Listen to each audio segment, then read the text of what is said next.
Segundo os princípios da Palavra de Deus, este programa é recomendado para toda a família. Olá, queridos! É realmente bom ter você aqui conosco nesse maravilhoso domingo no programa Janela para a Vida. Certamente, uma das coisas mais maravilhosas e fantásticas que pode acontecer na vida de um ser humano é conhecer e viver intensamente com Deus. Mas essa caminhada, apesar de ser aparentemente um mar de rosas, pode exigir de nós muito mais do que pensamos. Afinal de contas, Deus é aquele que nos dá diversas oportunidades, mas também grandes desafios. E este é o assunto do Palavra Amiga de hoje com o reverendo Walter Moura. E a partir de hoje você assistirá a uma série de entrevistas sobre trabalhos com juventude. E para inaugurar essa série, Carla Naum conversa com Marcelo Gualberto, que é presidente da MPC, Mocidade para Cristo do Brasil, que também trabalha com jovens e adolescentes há muitos anos. E no momento musical, Expresso Luz vem trazendo música e alegria para o nosso coração. Então é isso, fique ligado e não perca por nada o programa de hoje, porque o Janela para a Vida está só começando.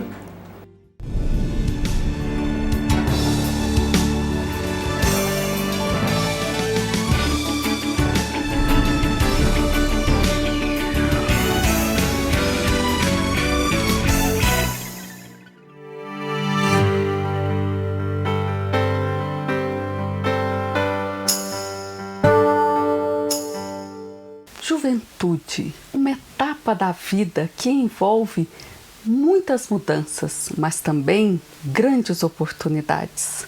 Mas quais são os desafios para os jovens nos dias de hoje? Nós vamos conversar com o pastor Marcelo Gualberto, diretor nacional da MPC, Mocidade para Cristo. Pastor Marcelo, é um prazer ter você conosco no programa Janela para a Vida. O prazer é meu, uma alegria muito grande estar aqui, estar com você aí de casa, que me assiste, e uma honra mesmo, viu, Carla?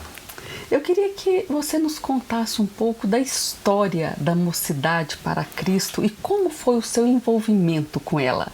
Tá bom. A Mocidade para Cristo, na verdade, nasceu nos Estados Unidos, Carla, na década de 40, e teve como seu primeiro obreiro o Dr. Billy Graham. Aliás, ele até dedica no seu livro, na sua autobiografia, um capítulo para a MPC. Então nasceu em 1944 nos Estados Unidos, chegou ao Brasil em 1952 na cidade de Campinas e depois, posteriormente, foi para São Paulo e depois para Belo Horizonte, onde tem a sua sede até hoje. Mocidade para Cristo, ela hoje está espalhada em 101 países do mundo e aqui no Brasil em mais de 30 cidades. Ela tem a sua sede, como disse, em Belo Horizonte e a missão, a visão da MPC já está quase que totalmente definida a partir do seu próprio nome, né? Levar a juventude, especialmente aí a juventude na faixa etária dos 13 aos 25 anos, ao conhecimento de Cristo. E meu envolvimento se deu há 37 anos atrás, 36 anos atrás, melhor dizendo, num acampamento onde eu tomei uma decisão por Cristo e a partir daquele acampamento eu comecei a me envolver com o trabalho da Mocidade para Cristo, dedicando a minha vida para evangelizar jovens e adolescentes. Então, eu hoje tenho 52 anos de idade e estou envolvido nisso há 36 anos. Agora, Marcelo, você já tem uma caminhada, então, de anos com a juventude brasileira, evangélica, cristã. Quais são os desafios hoje para essa juventude? Quais são os problemas que eles têm enfrentado? Diferentemente de 20, 30 anos atrás, hoje é uma juventude assim que, muito, na minha perspectiva, muito sem sonho, muito consumista, muito voltada para ela mesma. Eu acho que falta na juventude de hoje o que sobrava na juventude da década de 70, sonhos, projetos, visões e como de resto toda a humanidade hoje muito voltada para cada um para si mesmo, para os seus próprios projetos pessoais e não são sonhos que envolvem assim as outras pessoas. Eu acho que falta esse compromisso, até mesmo dentro da igreja, Carla, o que nós temos visto é esse compromisso muito com a bênção para mim, não com a bênção para o próximo. E eu acho que o que nós precisamos hoje é focalizar o seguinte: eu quero ser uma bênção. Eu vejo muito isso, eu via muito isso na década de 70, pessoas dedicando suas vidas, pessoas dedicando todo o seu futuro para um projeto, para um sonho de ser bênção para outras pessoas. E hoje não, nós queremos a bênção só para nós, para a nossa casa, para a nossa vida, para a nossa família. E não há sonhos que envolvem assim o Brasil, os outros jovens. Os jovens estão aí desesperados, caminhando para a perdição, e as pessoas muito voltadas para elas mesmas. Então eu acho que falta esse compromisso, falta esse sonho, falta esses projetos.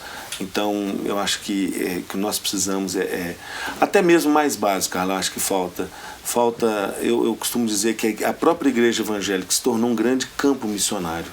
Por incrível e paradoxal que possa parecer, hoje nós precisamos de reevangelizar a juventude, né? É um evangelho que não apresenta Jesus como Salvador. Jesus hoje não é Senhor, é servo. A criatura é criador, o criador é criatura. Está bem confuso. Mas isso um pouco é o reflexo da sociedade como um todo. E do que nós estamos vivendo, né? O momento da igreja é esse, claro, que reflete tudo isso na juventude, nos adolescentes, né? O capitalismo, o consumismo, né? Isso tem atingido o jovem de demais, hoje, né? Demais. Agora você falou aí de compromisso, né? Interessante. Vocês têm também um projeto dentro da MPC chamado Geração Compromisso. Geração Compromisso. O que é esse projeto? Na verdade, nasceu com uma visão que Deus deu para o pastor Jeremias Pereira, pastor da 8ª Igreja, lá em Belo Horizonte, e nós estávamos num congresso na Coreia. E houve um culto nesse congresso, nós fomos convidados para um culto, melhor dizendo, que reuniu 100 mil jovens universitários. 100 mil jovens universitários, um culto que começou às 10 da manhã, terminou às 10 da noite. E esse culto era, o slogan, o lema desse culto era, Universidade Renovada, Mundo Transformado. Aqueles jovens estavam se comprometendo com a obra de Deus, né? Comprometendo em ser bênção, não só na faculdade, mas depois como profissionais. Era um compromisso para toda a vida, né? E a Geração Compromisso nasceu aí. Jeremias falou, mas por que a gente não começa algo assim no Brasil?